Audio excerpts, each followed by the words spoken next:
más o menos en esas condiciones. Entonces, y ha afectado lo que vienen a hacer la policía regular, no ha crecido, el presupuesto se lo lleva la...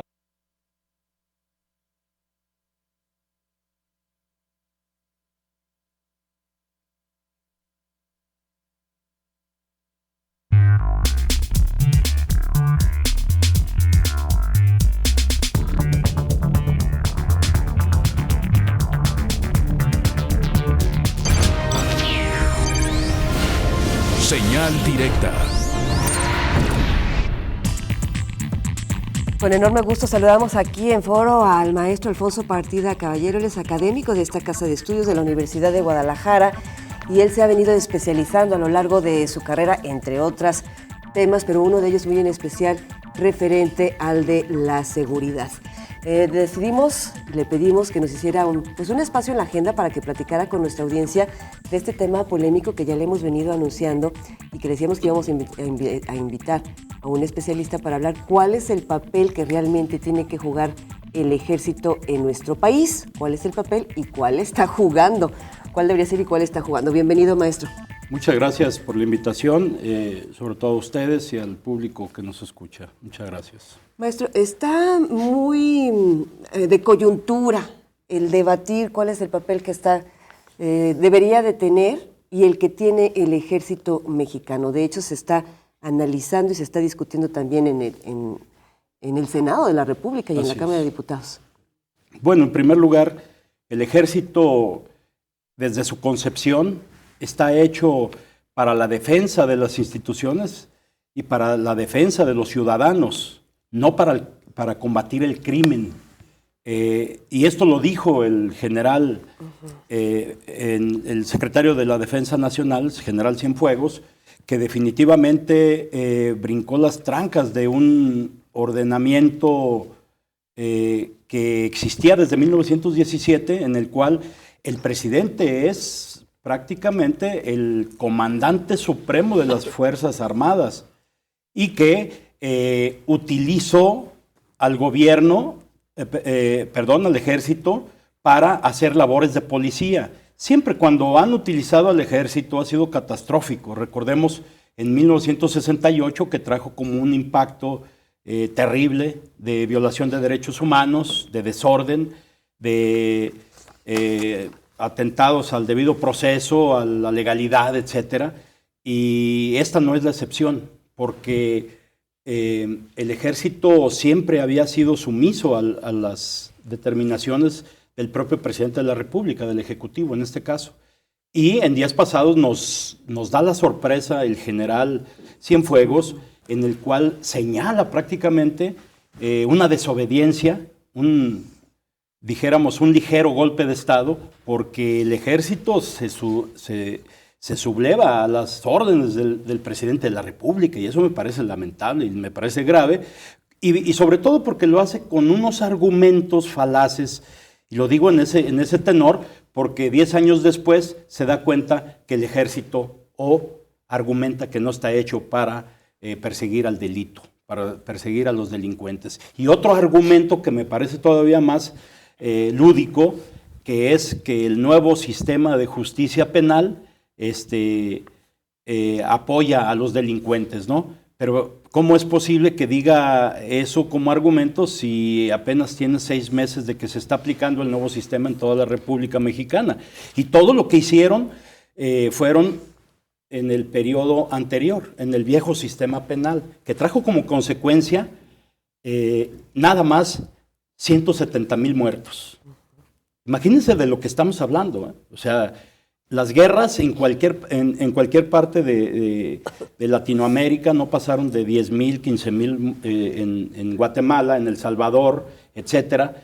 Incluso la guerra contra las drogas, contra Pablo Escobar y los cárteles en el propio Colombia, no subieron arriba de 100,000. Estamos para que veamos la magnitud de lo que estamos hablando, aparte de los casi 50,000 desaparecidos y las bajas que tuvo el ejército, que son prácticamente son mínimas, y porque son cerca de 400 o 500 bajas y no porque queramos que tengan bajas, pero 400 contra 170,000, eso me parece un exceso y un ataque al Estado de Derecho y a la legalidad, ¿no? Maestro, es una recapitulación muy ilustrativa de lo que ha sido pues, el resultado de utilizar al ejército en las calles para tareas que correspondían anteriormente a otros cuerpos. Lo preocupante de todo esto, maestro, es que también estas propuestas sobre la Ley de Seguridad Interior que fueron presentadas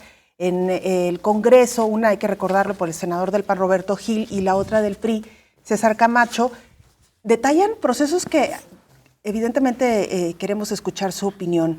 Las Fuerzas Armadas estarán en tareas civiles de seguridad como recibir denuncias, hacer detenciones, realizar cateos, aseguramientos, hacer entrevistas a testigos o tomar declaraciones. Es decir, no solamente no se pretende sacar al ejército de las calles, sino que se está analizando la posibilidad de darles más atribuciones. Efectivamente, yo creo que este impacto que se está logrando, negativo creo yo para la legalidad, es que no solamente el ejército y su cúpula tuvo la culpa de que fueran utilizados de esta manera, sino también lo que vienen a hacer los 500 diputados durante los cerca de 10 años que duró esto, que se quedaron callados prácticamente, que autorizaron el uso del ejército para estas tareas.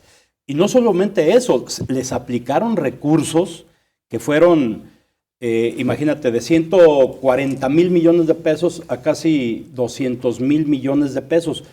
Si hacemos una valoración de todo lo que representa el gasto en esta circunstancia, estamos hablando de cerca de 500,000 millones de pesos anuales. ¿Qué representa esto? Todo lo que tienen de presupuesto cerca de 10 estados, en educación, en obra pública, en combate a la pobreza, en obra pública, etcétera. O sea, esa es la magnitud de lo que estamos hablando. Y esto no ha traído como consecuencia ningún beneficio. El problema de esta circunstancia es que la droga sigue creciendo, se debilitaron algunos cárteles, en este caso como a los cárteles Milenio, La Familia, a los Beltrán Leiva, a los Negros, al Grupo Colima, al Cártel del Golfo, pero surgieron otros de mayor potencia y de mayor violencia, que trajeron como consecuencia, porque estos, y no justificándolos, sino que estos grupos eran grupos que venían tradicionalmente operando y que tenían violencia entre ellos. Ahora, estos nuevos cárteles traen como consecuencia el uso de la ciudadanía para contrataciones, para el uso de halconeo, el uso de sicariatos, etcétera. Están utilizando a la propia población y utilizando esa ignorancia que se tiene y esa necesidad de ganar dinero. Entonces, los legislativos creo que están fuera de tiempo, fuera de órbita, porque no deben de meter al ejército en estas tareas. Desgraciadamente nos ponen contra las cuerdas, nos ponen contra la pared, porque se debilitó todo el esquema policial. O sea, no creció la policía.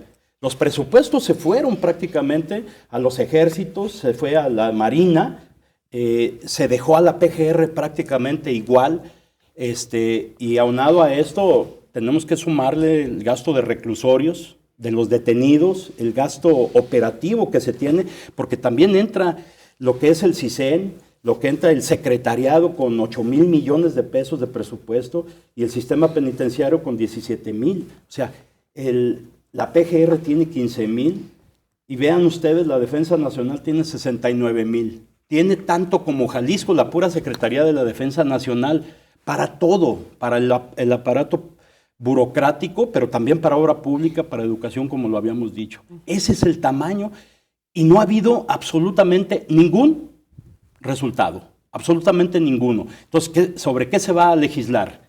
Sobre lo que no está funcionando. Es como quererle dar una medicina equivocada al enfermo de cáncer. Maestro, muy fuerte todo lo que está señalando.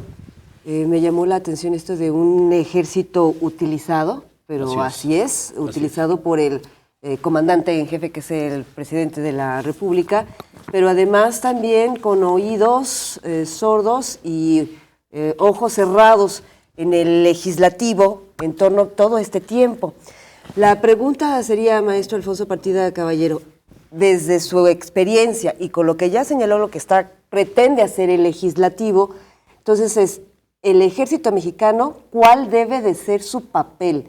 ¿El que tenía, el de estar encuartelado y solo salir en temas de desastres naturales o las funciones que fueron? ¿Ese debería ser su papel o debería de ser otro que no es el que se está legislando ahorita? Mira, el ejército tiene muy buenos investigadores generales, tiene la Universidad del Ejército, y ellos mismos determinan lo que tradicionalmente son los ejércitos. Y se encuentran ahorita en una confusión porque se habla de un ejército no de guerra, sino de concertación, dicen ellos, un ejército de paz. Pero un ejército de paz consumiendo el presupuesto de 10 estados me parece que es lamentable, me parece que es preocupante que no estemos aplicando las políticas públicas en un escenario donde pongamos todos los elementos, todos los instrumentos que tenemos y sobre todo cuáles han sido los resultados. El ejército es un grupo de hombres armados preparándose en tiempo de paz para la guerra. O sea, son hombres que están acostumbrados a eliminar el enemigo, no a cumplir la ley. Ojo con esto, están hechos para eso.